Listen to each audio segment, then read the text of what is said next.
예, 주님의 이름으로 여러분들을 사랑하고 축복합니다.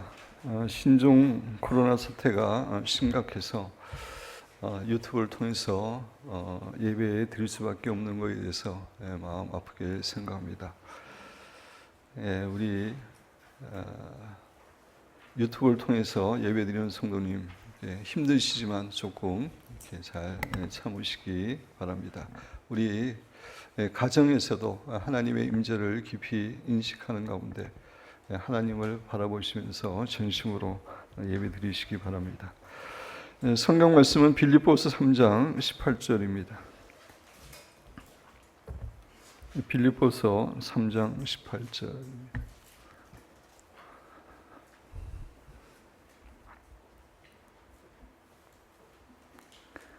빌립보서 3장 8절 말씀 우리 한 목소리로 봉독하도록 하겠습니다. 또한 모든 것을 해로 여김은 내 주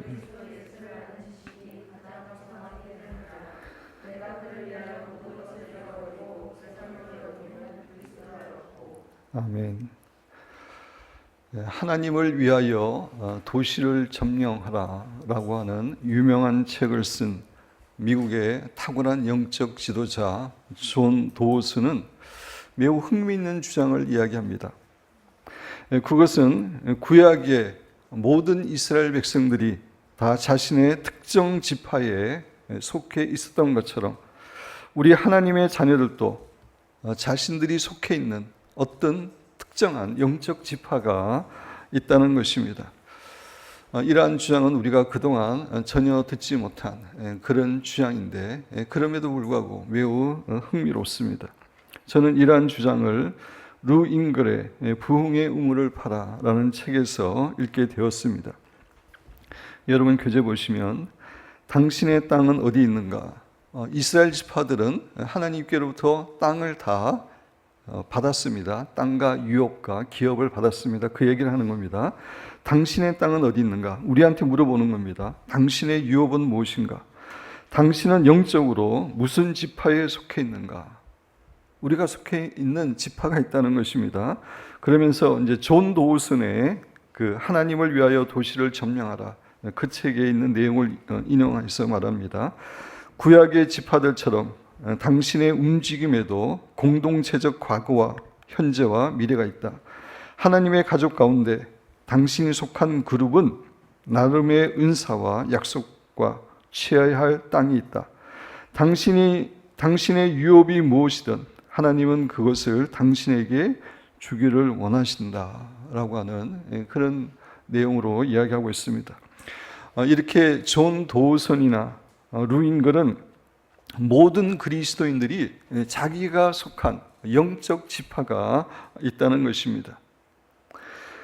제가 이런 주장에 대해서 이제 알기 오래 전부터 저와 우리 기쁨교회가 본받아야 될 영적 그룹이 있는데, 영적 지파가 있는데, 그것은 진젠도르프 백작가 모라비안 교도라는 생각이 들었습니다.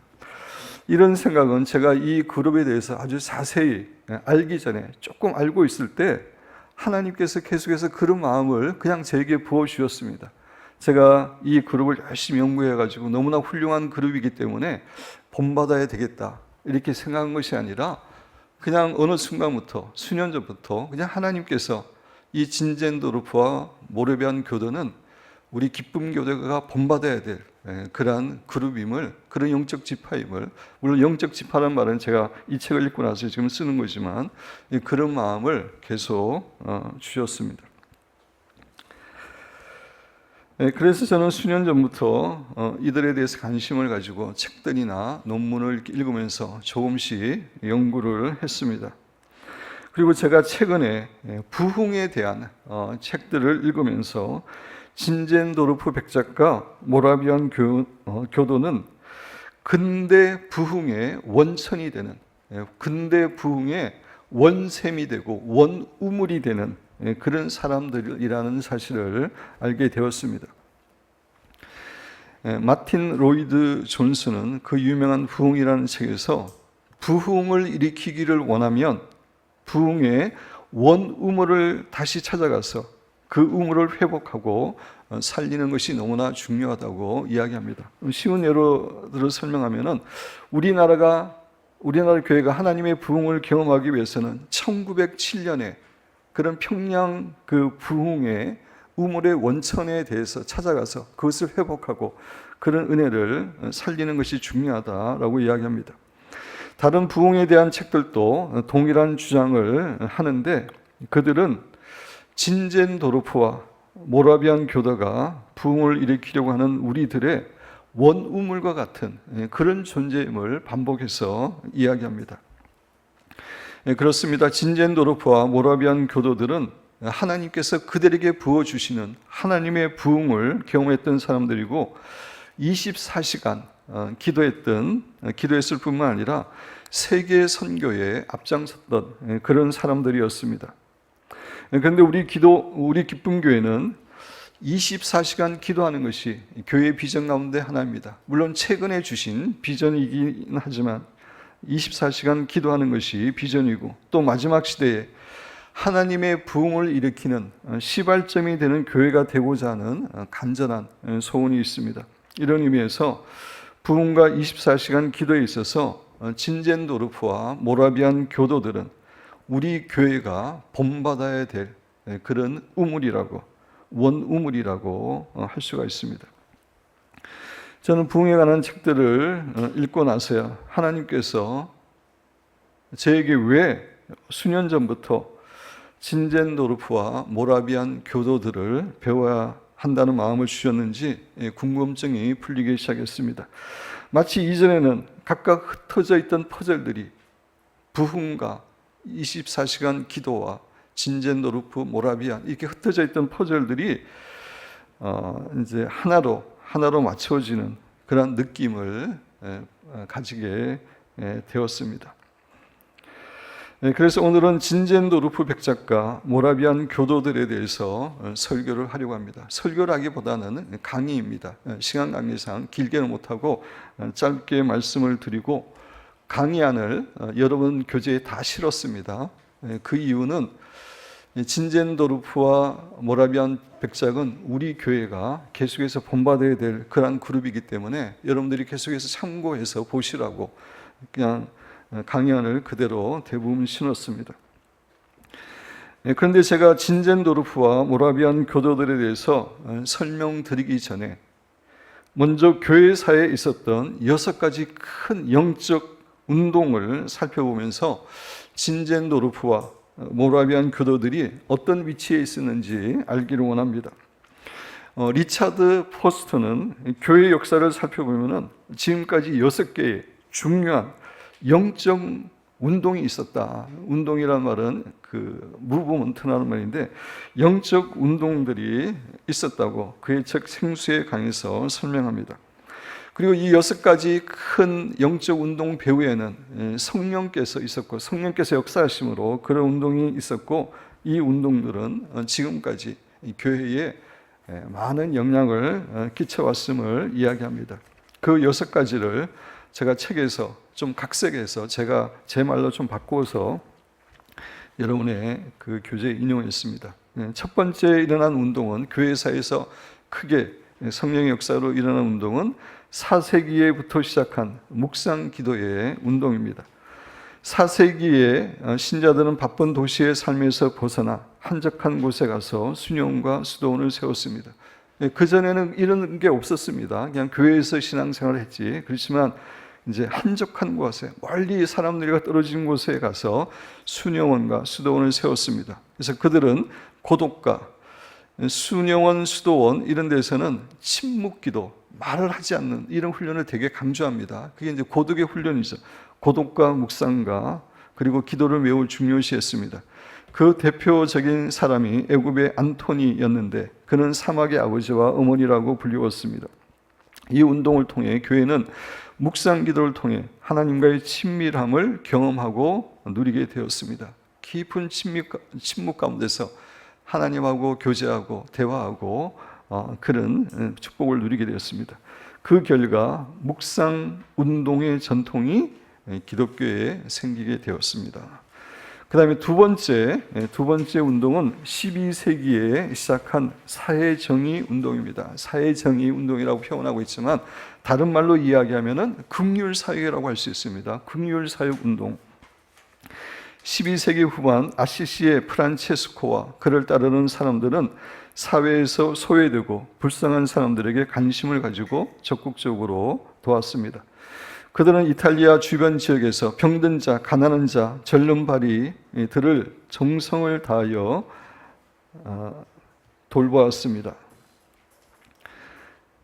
특히 이제 이 사람들은 사회에서 가난하고 소외된 그러한 사람들을 돌보고 그들을 섬기고 그러한 일에 이제 헌신한 것입니다.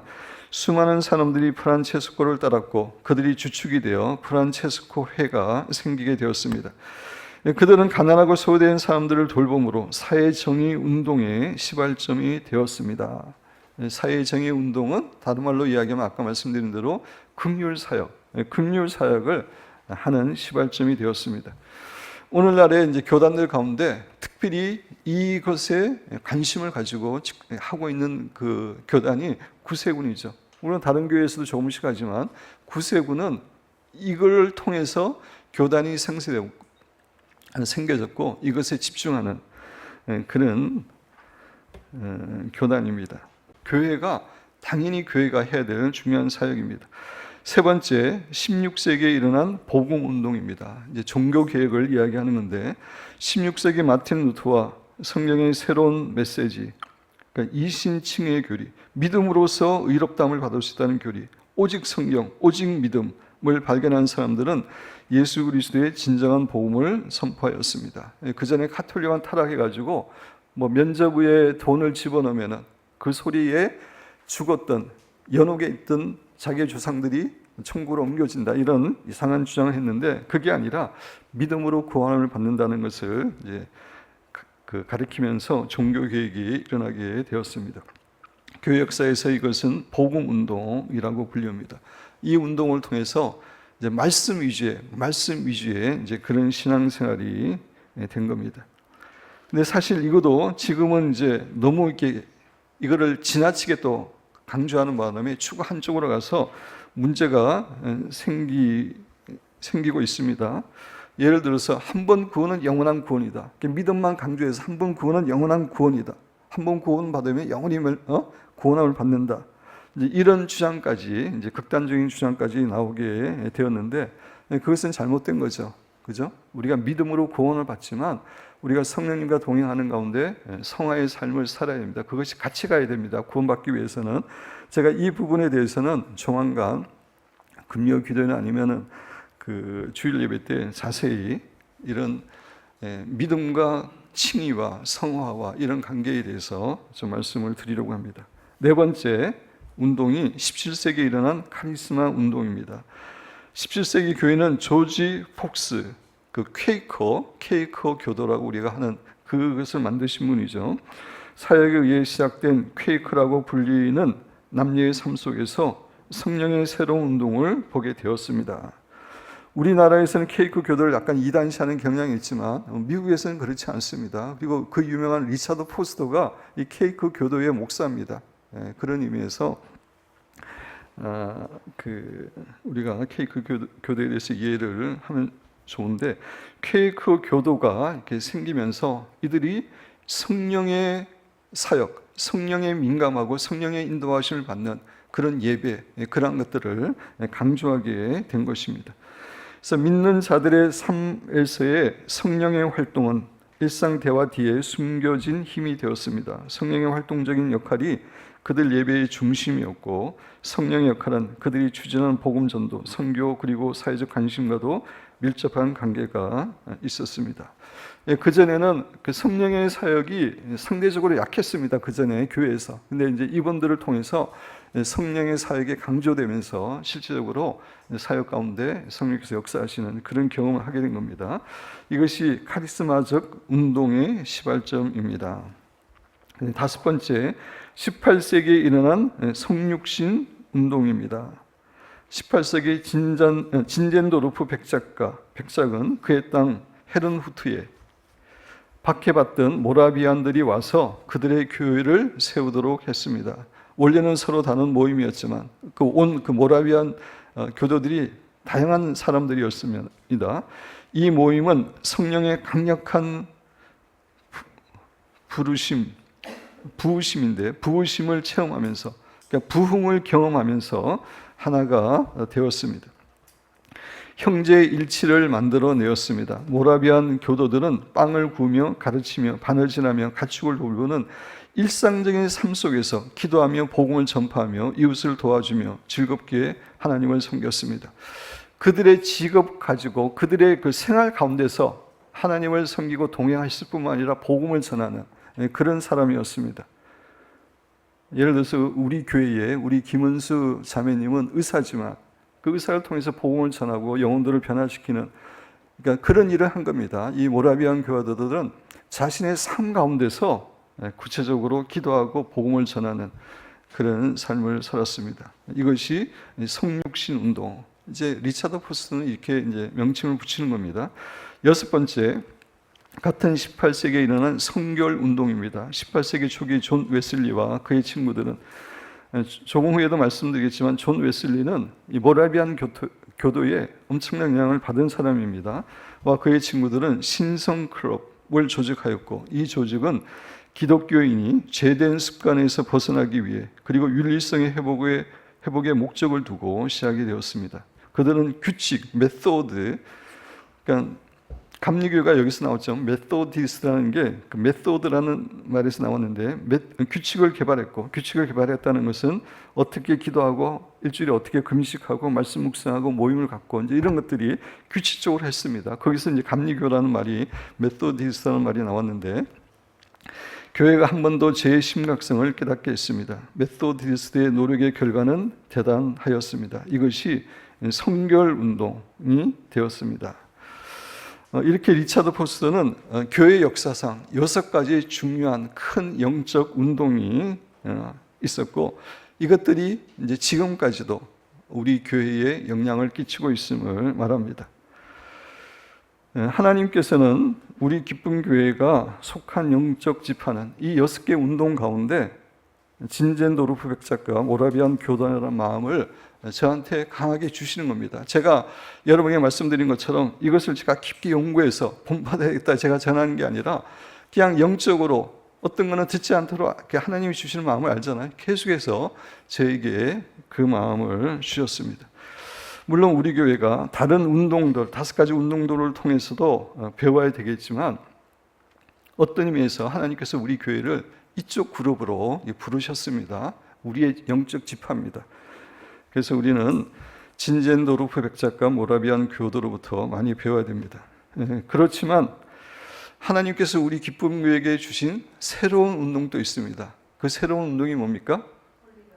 예, 우리 홍 목사님이 정답을 이야기하셨는데, 성령님의 인도하심을 받는 기도와 생활하는 홀리 가이드 운동입니다. 제가 지난 금요 기도회 때 여러분에게 말씀드렸지만, 신앙생활의 본질은 여러 가지 종교적인 행위를 하는 게 아니라 하나님하고 관계를 갖는 겁니다. 하나님과의 친밀한 관계가 신앙생활에서 가장 중요합니다. 우리는 성령님을 통해서 하나님과 친밀한 관계를 누릴 수 있습니다. 따라서 신앙생활은 성령 하나님의 인도하심을 반드시 받아야 됩니다. 반드시 홀리 가이드를 해야 됩니다. 그래서 로마서 8장 14절, 무릇 하나님의 영으로 성령으로 인도를 받는 사람은 곧 하나님의 아들이라.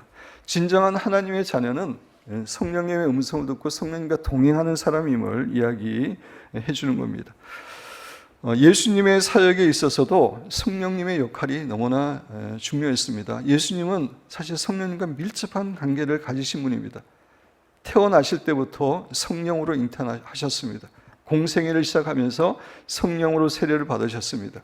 그리고 성령의 인도함을 받아서 40일 금식 기도를 하셨습니다. 그리고 예수님의 모든 기적과 그런 이적들은 성령에 의해서 다 일어난 겁니다. 그만큼 예수님에게 있어서 성령님은 너무나 중요했고, 다른 말로 이야기하면 예수님은 철저하게 홀리 가이드를 실천하신 분입니다.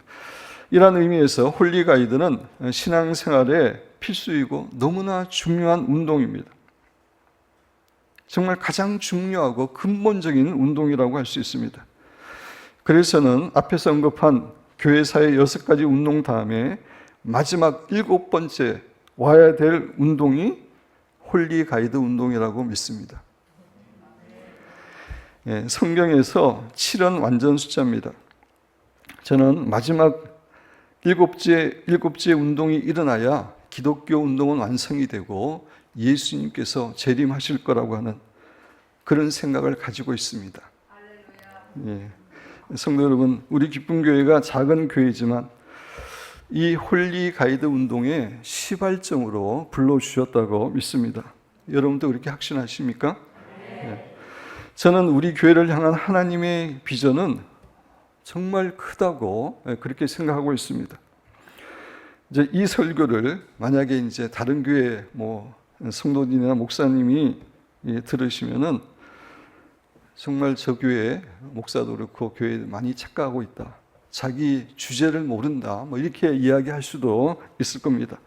그러나 본래 하나님의 비전은 우리의 주제를 뛰어넘는 것입니다. 여러분 따라 하시기 바랍니다. 하나님의 비전은 우리의 주제를 뛰어넘는 것이다.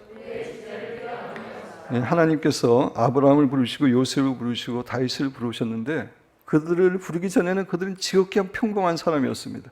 그런데 하나님이 엄청난 비전을 주시고 그들을 그렇게 이루어 가셨습니다. 우리 교회가 작은 교회이긴 하지만 하나님께서 저는 그런 비전을 주셨다고 믿습니다. 그래서 주님 오시기 전까지 이 홀리 가이드 운동이 전 세계에 일어나게 되면은 교회사가 완성이 되고 또 주님의 재림도 앞당기는 그런 일이 있을 거라고 저는 믿습니다. 그래서 하나님께서 성전 건축을 통해서 우리 교회를 지금 혹독하게 훈련하고 계신데 그런 교회로 키우기 위해서라고 저는 생각합니다. 그죠? 우리를 키우기 위해서, 우리를 믿음을 키우고 인내를 키우고 기도를 키우기 위해서 그렇게 하고 계시다고 저는 믿습니다.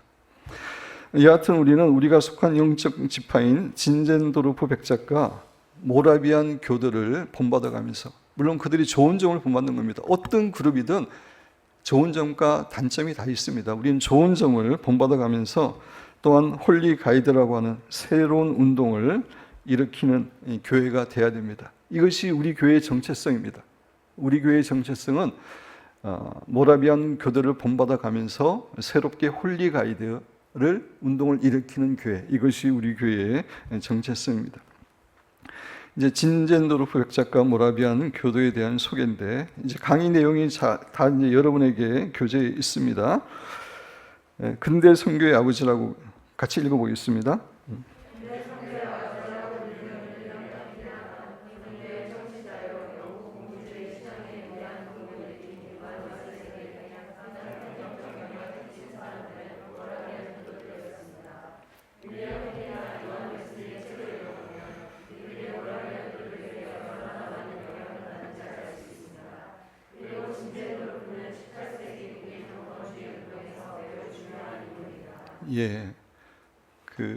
요한 웨슬레, 윌리엄 캐리, 역사적인 그런 신앙 인물이지만 그들의 책을 읽어보면 다 모라비안 교도에 엄청난 영향을 받았습니다.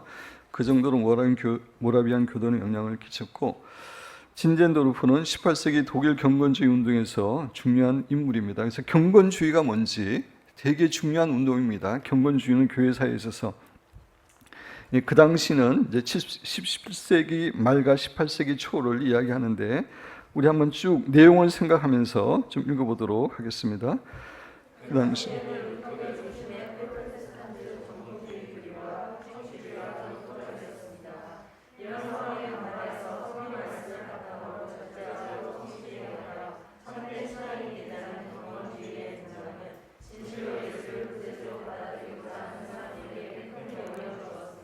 거기까지 이제 종교개혁을 통해서 믿음으로 구원함을 받는 것, 그러면서 이제 캐톨릭과의 교리 전쟁에서 교리를 이렇게 강조했지만 그 이후의 교회들이 경직되었습니다. 율법주의 을 지키는 그런 경향으로 흘러갔습니다. 생명력이 없었습니다. 그런 관점에서, 그런 상황에서 교회가 사도행전의 교회처럼 새롭게 변화되고 말씀과 성령을 사역을 하는 가운데 새롭게 실질적으로 삶이 변화되고 열매를 맺어야 된다. 이것이 경건주의 운동입니다. 그 운동이 일어나게 된 것입니다. 제가 그 다음부터 읽으면 설명드립니다. 그 대표적인 인물이 아우구스트 프랑케라고 하는 유명한 분입니다. 또한 그 프랑케의 가장 큰 영향을 받은 사람이 루드비히 진젠도르프 백작이었습니다. 이 프랑케가 이제 살펴보겠지만 프랑케가 세운 그 학교에서 다니면서 큰 영향을 받았던 사람입니다. 우리 그 다음 내용도 한번 내용을 생각하면서 같이 읽어보겠습니다.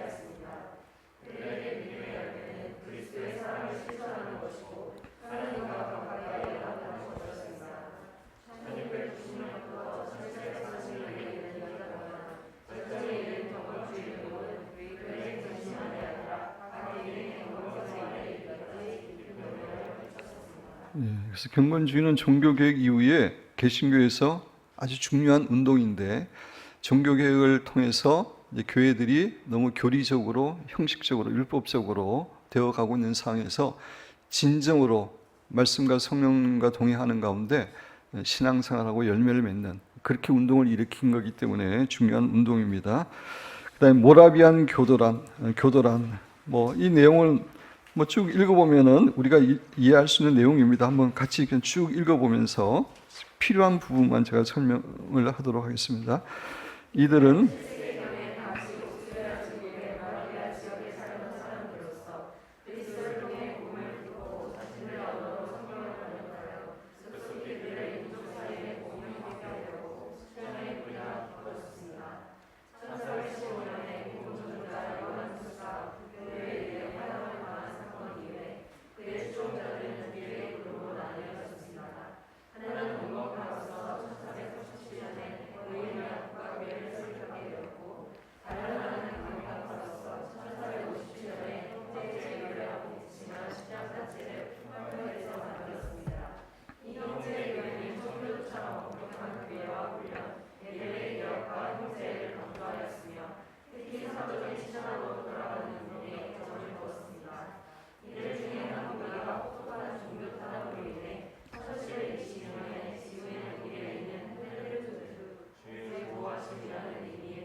그래서 모라비안 교도들이 어떤 사람이고 그들이 어떻게 해서 그 진젠도르프 백작과 연결이 되었고 진젠도르프 백작이 그들의 지도자가 되었는지에 대해서 설명한 그런 내용입니다. 그 다음에 이제 진젠도르프의 생애에 대해서 좀 자세히 살펴보면은 우리 한번 같이 쭉 읽어보겠습니다.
예, 진젠도르프는 어렸을 때 사정상 이제 외할머니와 그 숙모 밑에서 자랐지만 그들이 정말 경건주의 이런 신봉하고 있고 경건한 그런 크리스찬이기 때문에 이제 많은 좋은 영향을 어렸을 때부터 받은 겁니다.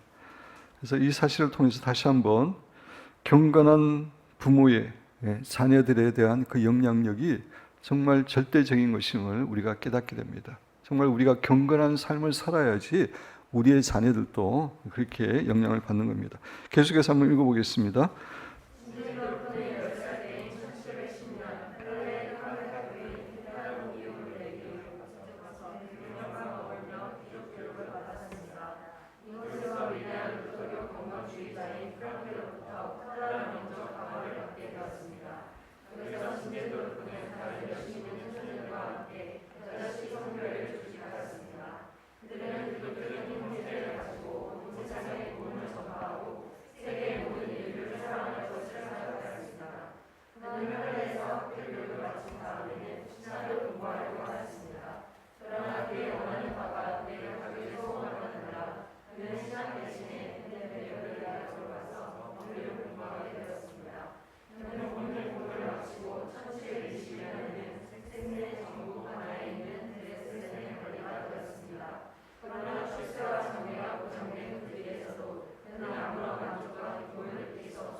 예, 그런 가운데 이제 19세 때 졸업여행 때 예수님을 영적으로 만나고 그의 삶이 완전히 변화됩니다. 그 내용입니다. 같이 읽어보겠습니다.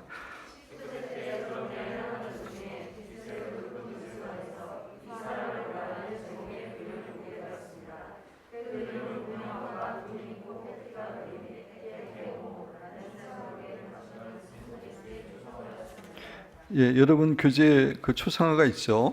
조금 제가 작게 하는 바람에 자세히 안 보이지만 면류관 이런 게 안 보이지만 나중에 기도할 때 제가 좀 큰 사진을 여러분에게 보여드리도록 하겠습니다. 계속 읽겠습니다.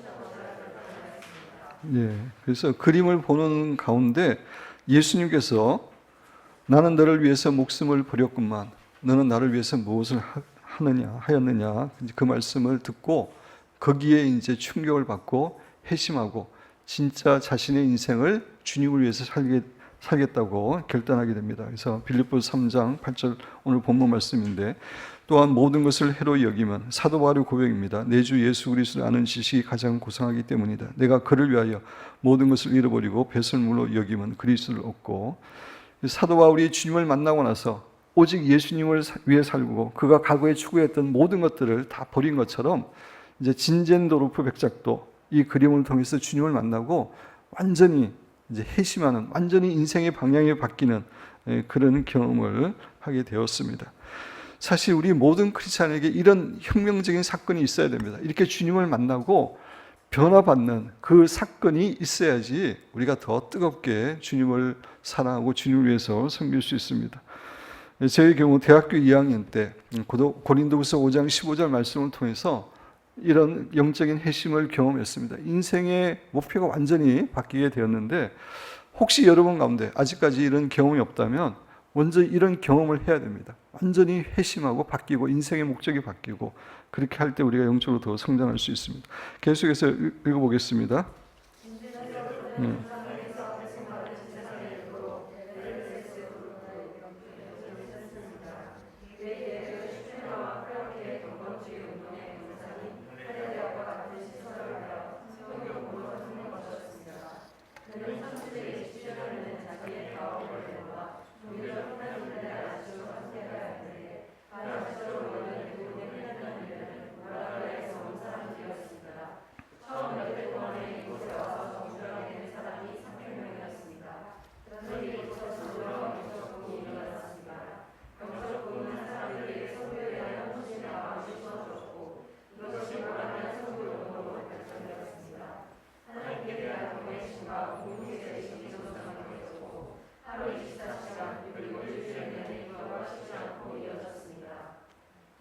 예, 거기까지요.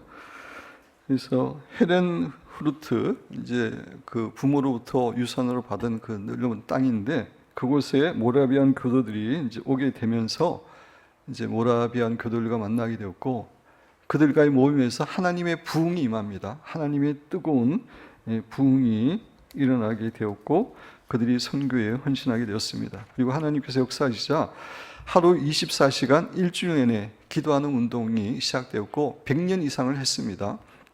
본래 하루 24시간 찬양하고 하나님을 경배하는 그것은 성경을 보면은 다윗의 장막에서 이루어지죠.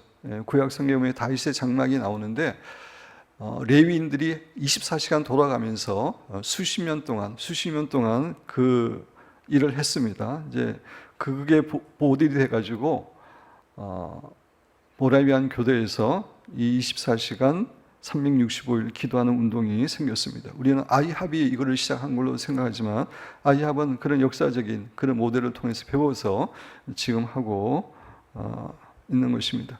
그래서 제가 처음에 이제 모라비안 교단나 그 진제노루 백작에 대해서 듣고 본받아야 된다고 생각했을 때는 그들이 24시간 기도하고 365일 기도하고 이런 것도 전혀 몰랐던 때입니다. 근데 하나님께서 그런 마음을 주셔서 계속 연구하는 가운데 그런 그룹이었습니다. 우리 교회의 모델이 될 만한 그런 교회였음을 알게 되었습니다. 그 이후에 이제 선교의 내용이 나오는데 시간 관계상 여러분 집에서 좀 읽어보시고 조금 넘어가서 진젠도르프 백작과 모라비안 교도들이 강조한 점, 이들이 강조한 점이 있는데 오직 예수 그리스도입니다.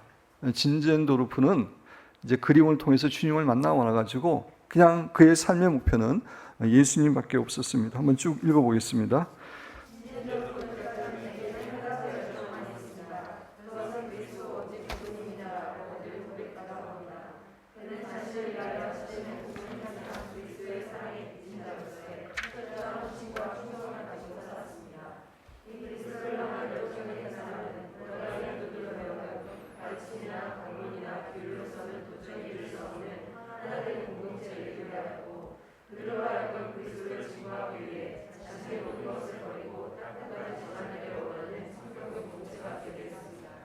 그래서 이 모라비안 교도들은 진젠도르프의 영향으로 세상에서의 출세, 성공, 재물 이런 데서는 전혀 소망을 두지 않았습니다.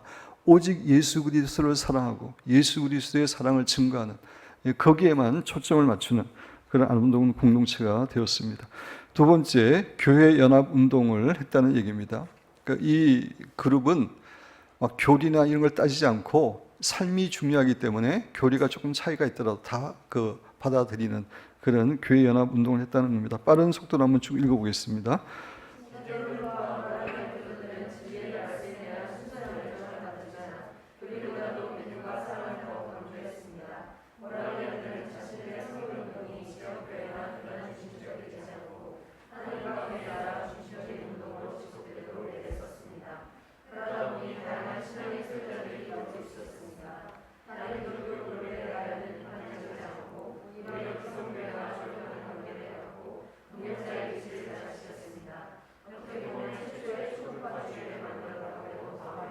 예, 우리 기쁨교회도 독립교단에 속해 있습니다. 초교파 교회입니다. 그죠? 예, 하나님의 섭리 가운데 그렇게 된 걸로 생각합니다. 기도를 강조했습니다. 같이 읽어보겠습니다.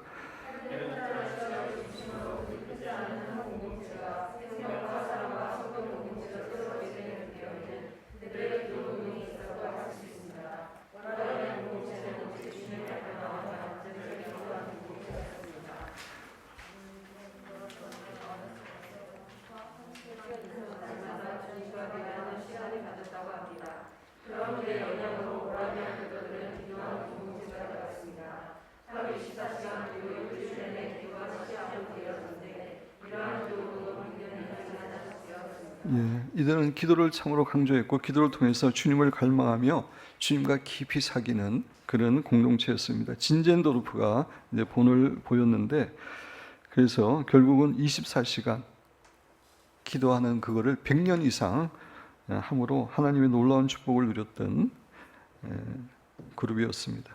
네 번째, 셀 모임 강조. 우리 같이 읽겠습니다.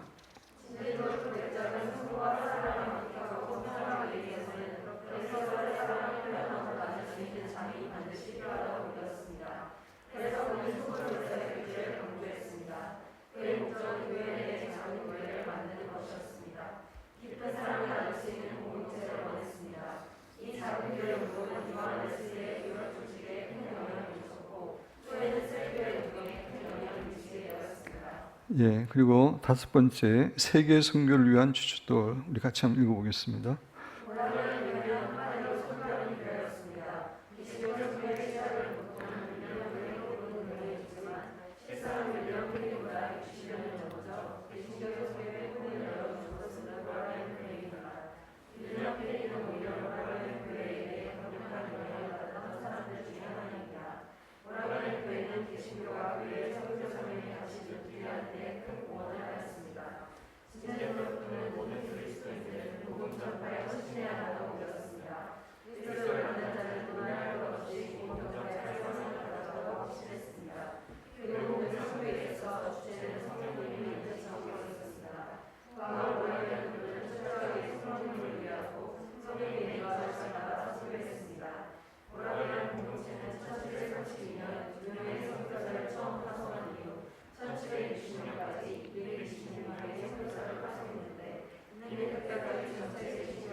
예.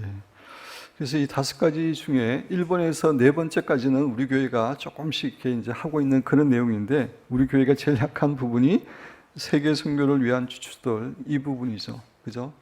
우리 교회가 더 전도가 이렇게 강력해져야 되고, 또 우리 교회 성도 가운데서 모라비안 교도처럼 실질적으로 해외에 나가서 선교사로 나가서, 지금 우리가 선교사들을 후원만 하고 있지만 그러한 일도 일어나야 된다고 저는 생각하고 있습니다. 결론적으로 말씀드리면은, 사랑하는 성도 여러분, 우리 기쁨교회가 속해야 될 영적 지파 또는 영적 그룹은 진젠도르프와 모라비안 교도입니다.